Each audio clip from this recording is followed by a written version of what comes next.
Lantamal 6 Makassar membuka markas besarnya untuk dikunjungi warga umum. Kegiatan Naval Base Open Day 2024 jadi ajang warga bisa berkeliling sembari menikmati beragam fasilitas alutsista di markas milik TNI Angkatan Laut tersebut.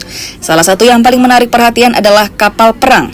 Pengunjung, utamanya anak-anak antusias melihat lebih dekat kapal penjaga laut Indonesia.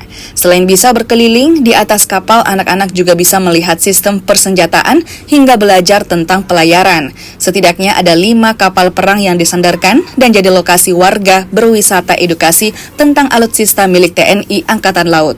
Bazar ya kayaknya ya, ini sama suami, sama anak-anak, terus lagi di dalam dia. Di sini sudah fisik berapa kapal, Ibu?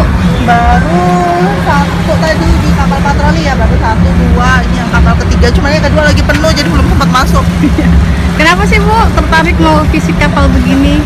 Nah kan jarang-jarang ya, kan karena kalau misalnya kapalnya Angkatan Laut pasti kan dia biasanya kan restricted gitu ya. Nah ini kan mumpung lagi dibuka biar anak-anak mengenal lah. Yang pertama pasti menarik minat, mudah-mudahan ada masyarakat Makassar ini yang mau bergabung. Kebetulan mulai sampai dengan tanggal 7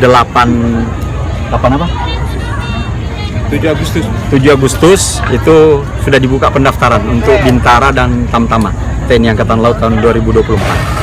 Nah ini tujuannya salah satunya itu untuk menarik minat. Mungkin karena belum ada yang tidak tahu, tidak pernah lihat. Setelah lihat di sini mungkin tiba-tiba dia berminat. Nah, itu. Selain kunjungan kapal, di momen Naval Base Open Day ini juga terdapat banyak aktivitas menarik lainnya, seperti kunjungan Museum Lantamal 6 hingga beragam lomba menarik. Nila Rustam, Kompas TV Makassar, Sulawesi Selatan.